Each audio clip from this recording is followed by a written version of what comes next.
It was Malcolm X who said, "Education is the passport to the future, for tomorrow belongs to those who prepare for it today." The Sifiso Learning Group through Future Nation Schools is preparing thousands of young South Africans for tomorrow today by spearheading the African education revolution. With the fourth industrial revolution upon us, Africa cannot afford to be left behind. This week, I'm in conversation with Sizwe Nxasana, one of the founders of Future Nation Schools, on the future of education on the African continent. When we say what is in a name, we know what that means, especially in the African context. There's so much in a name. Future Nation Schools has definitely built a name for itself in such a short space of time. How did Sifiso Learning Group decide on the name Future Nation Schools? Naming anything, especially something of significance, is always really, really important. You know, we name our children because we have hopes and wishes for what they are and what they're going to become.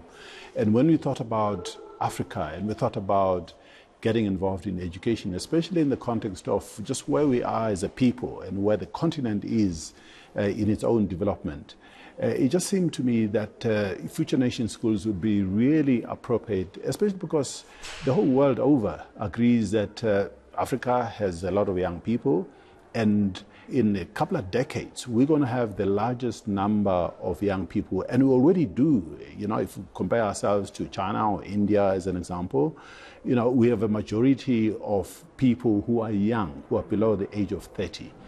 And if we say the 21st century is going to be about Africa, and we say the future, the fifth industrial revolution, is going to be about Africa, we have to recognize the role that we can play. And that's how we came up with the name of Future Nation Schools, because this is really where future is built, and education is particularly important in that regard. And what's the premise upon which it was formed? A couple of things. One, everybody talks about the fourth industrial revolution, and a lot of people don't quite understand what it means in terms of learning and teaching. So the first thing that we did, you know, we traveled the world looking at different models and what countries like Singapore or Europe or America, South America were doing, especially in the context of how do they articulate curriculum in the context of the 21st century. And we found a couple of things. In a lot of cases, education was about producing knowledge, history, mathematics, science, languages, and so on. But the 21st century is a lot about not just knowledge, it is also about how we are producing the skills amongst young people that are going to enable them to be resilient, to be curious, and that requires that we teach in a very different way. That requires that we adopt the project-based learning, which is what Future Nation is about, that ensures that we are building skills like communication or critical thinking, the creativity, as well as collaboration, which are some of the most important things that are important in terms of the skills that we should be developing. But the other is, of course, to build competencies. There are some competencies that you and I may pick up maybe at home, at church, or, you know, in society, but you don't find those at school. For instance, the ability to lead, the ability to be curious, the ability to be resilient. And all those things are really important in the context of the 21st century. But we wanted to do this in the context of the African continent. In other words, take the curriculum. You know, for instance, we do the IEB curriculum, the Independent Examination Board curriculum.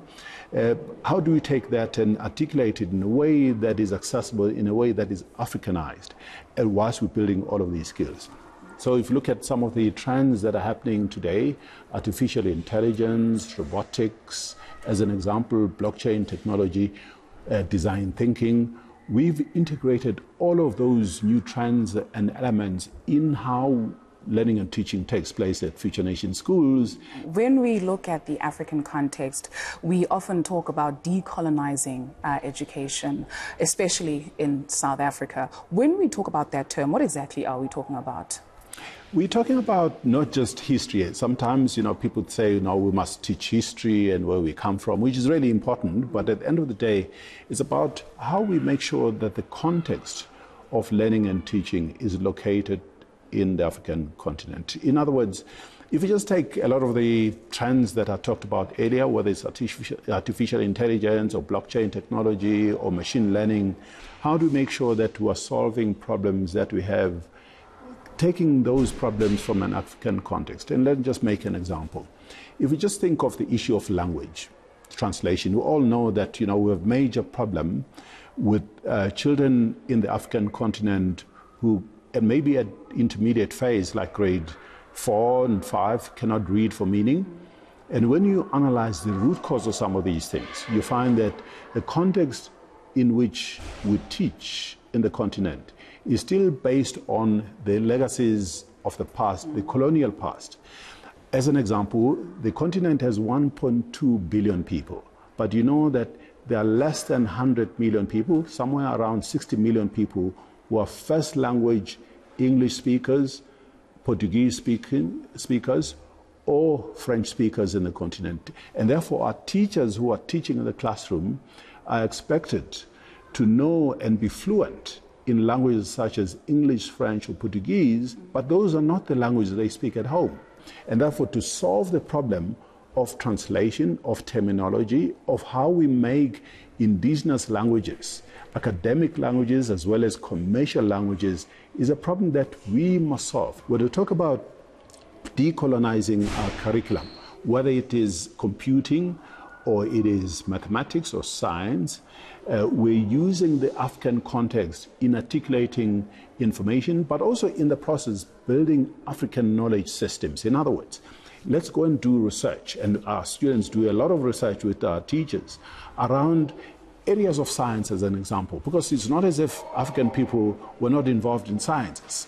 They were always involved in science. If you take mathematics as an example, we use mathematics every day, and we have people who, understood geometry or geography or algebra or trigonometry as an example.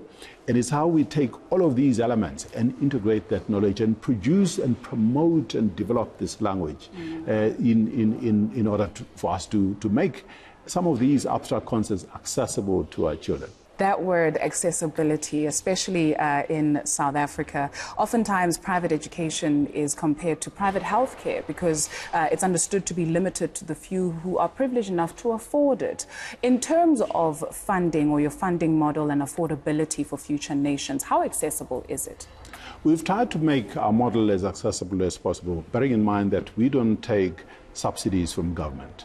So we still depend on our own funding of the schools as the founders of the schools, but secondly, parents have to pay fees. But we've got to try and make sure that on the one hand, we offer really good quality education in spaces, because spaces are really important. So if you look at the design of our schools as an example, we try and make sure that they are aesthetically pleasing, but also that they are affordable. If you just take where we are today, we're in an affordable housing area in Vliehof, just outside Midlands, and parents pay, but we've made sure that it is affordable. However, on the other side, the curriculum, the learning and teaching that happens in the classroom is the best that you can get anywhere, not just in this country. We've compared ourselves and we benchmark ourselves to other schools, and we offer a really great product because it is about developing young people who are going to be entrepreneurs, who are going to be leaders, who are going to be academics. That's really important, and it's providing opportunities to these people. And you've got to balance clearly, the model, the operating model of how you run a school, especially one that is not subsidized, and still make it affordable. But for us, the quality is a non-negotiable. We recruit the best teachers because there can't be any quality teaching without quality teachers. We make sure that we retain them, we develop them. For instance, we send some of our lead teachers to the US, especially, in California, where we have partnered with some of the best schools there that have adopted project-based learning. Obviously, they have to come back, this is not America, and make sure that they interpret their curriculum in the local context.